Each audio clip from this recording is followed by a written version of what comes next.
हिंदी भाषा ज्ञान में आप सभी का स्वागत है। आज की कक्षा में भाषा अभ्यास के माध्यम से हम पढ़ेंगे बच्चों पाठ 8 अगर पेड़ भी चलते होते। इस पाठ के माध्यम से आपको जिन सामान्य व्याकरण ज्ञान का बोध कराया जाएगा, आज हम उन्हीं विषयों पर चर्चा करेंगे।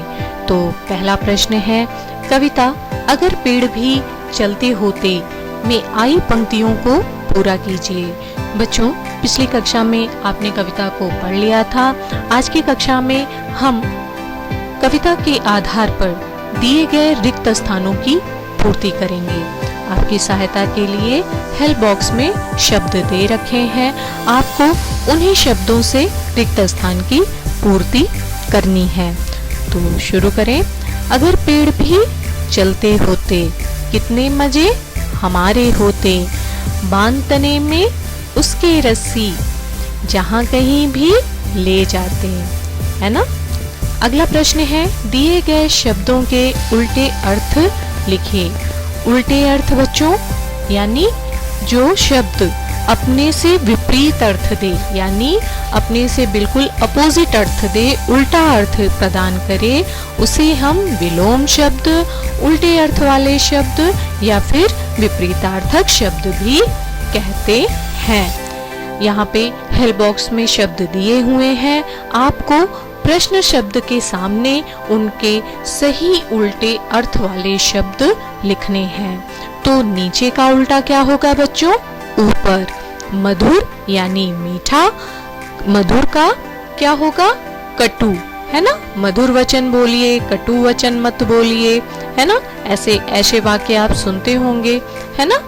तो मधुर मतलब मीठा जो सुनने में अच्छा लगे, और कटु जो सुनने में कड़वा लगे, है ना, अच्छा ना लगे। धूप, धूप गर्मी सूरज की, है ना। सूरज के प्रकाश से, है ना, जो गर्मी होती है, जो ऊष्मा होती है, उसे हम धूप कहते हैं। धूप, और धूप का उल्टा क्या होगा? छांव। चढ़ना, उतरना। अगला है, दी गई पंक्तियों में से काम वाले शब्द छांटकर लिखिए। काम वाले शब्द यानी बच्चों क्रिया शब्द। क्रिया शब्द ऐसे शब्द जिनसे किसी कार्य के होने या करने का बोध हो, उसे क्रिया शब्द कहते हैं। तो आपको वाक्य में उन्हीं शब्दों को ढूंढना है। अगर पेड़ भी चलते होते, तो चलना क्या है? क्रिया है ना।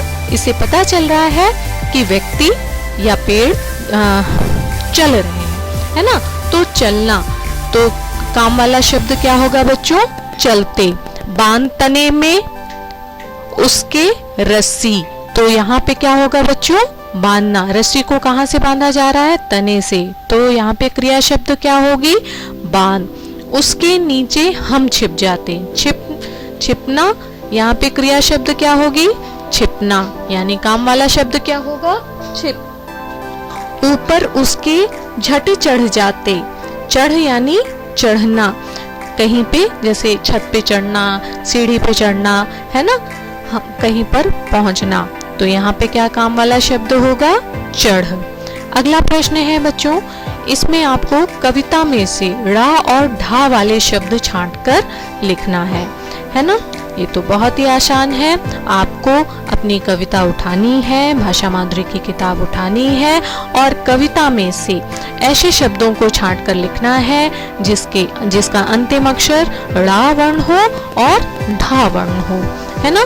तो मैंने यहाँ पे कर रखा है, आप कविता से भी देखकर कर सकते हैं।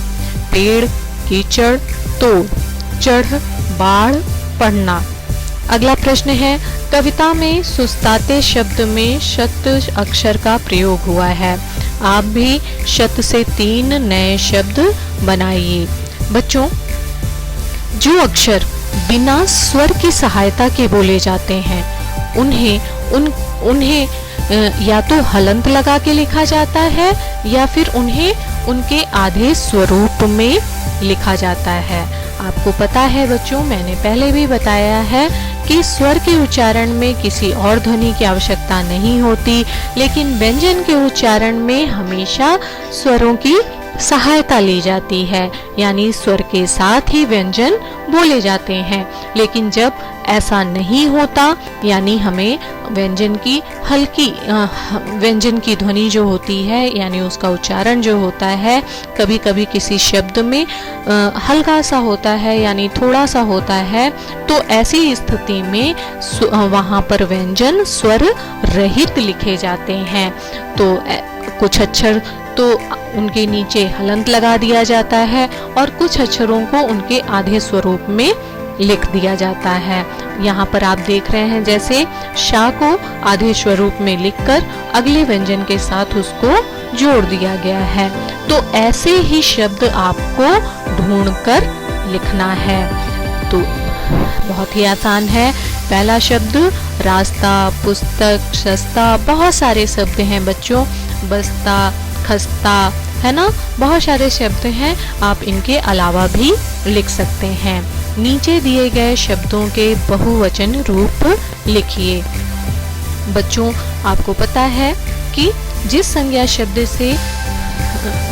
शब्द से संख्या या गिनती का बोध होता है उसे क्या कहते हैं? वचन।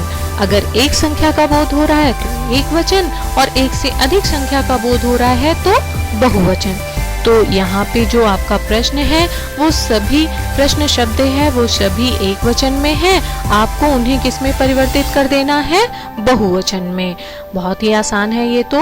मजा, मजे, तना, तने, भूखा, भूखे, रस्सी, रस्सियाँ, टहनी, टहनियाँ, डाली, डालियाँ। बच्चों, इस पे मैंने अलग से एक वीडियो बना रखी है वचन पर, संयुक्त व्यंजन पर भी बना रखी है मैंने। आप वहां पर जाकर देख सकते हैं और आपको वहां पे और अच्छे से क्लियर हो जाएगा कि वचन, जब एक वचन से बहुवचन में शब्द परिवर्तित होता है तो हमें किन किन बातों को ध्यान में रखना चाहिए। आगे बढ़ते हैं। अगला प्रश्न है, शब्द जाल में से पेड़ों के नाम छांटकर लिखिए। बच्चों, ये आपको शब्द जाल दे रखा है। शब्द जाल में से आपको पेड़ों के नाम छांटकर लिखने हैं। मैंने आपकी सहायता के लिए नाम छांटकर लिख दिए हैं। वैसे आप इस पहेली को स्वयं सुलझाइए तो आपको आनंद मिलेगा। आगे बढ़ते हैं। अगला प्रश्न है, दिए गए पत्र को ध्यानपूर्वक पढ़िए।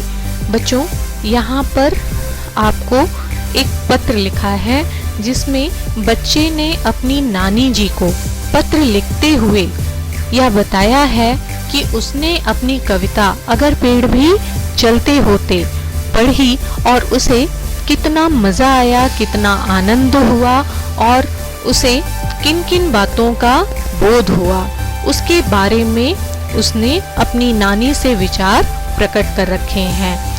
बच्चों, जब हम अपने सगे संबंधी, मित्र, बंधु को पत्र लिखते हैं तो ऐसे पत्र कौन से पत्र होते हैं बच्चों?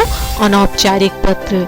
लेकिन जब यही पत्र हम किसी अधिकारी, जैसे अपने स्कूल के प्रधानाचार्य या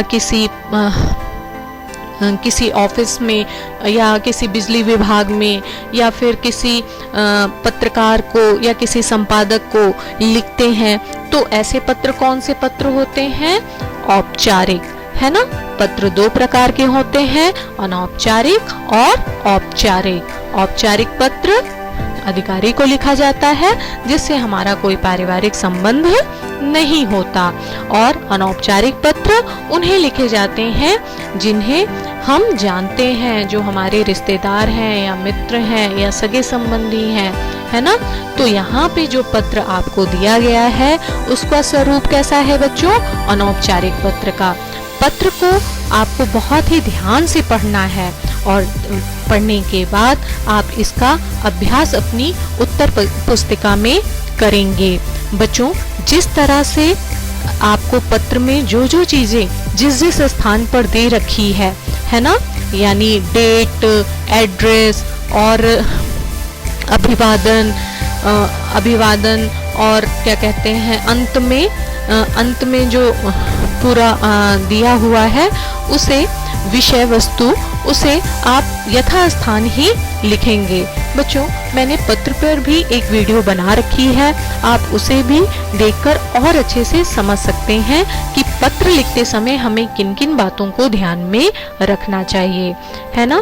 तो इस प्रकार से बच्चों आज की कक्षा में आपने अपने समस्त अभ्यास प्रश्न कर लिए हैं। अब आप इन्हें नीचे दिए गए डिस्क्रिप्शन लिंक से देखकर अपनी पुस्तिका में कर लीजिएगा, पाठ्य पुस्तिका में कर लीजिएगा। आज की कक्षा में बस इतना ही। धन्यवाद।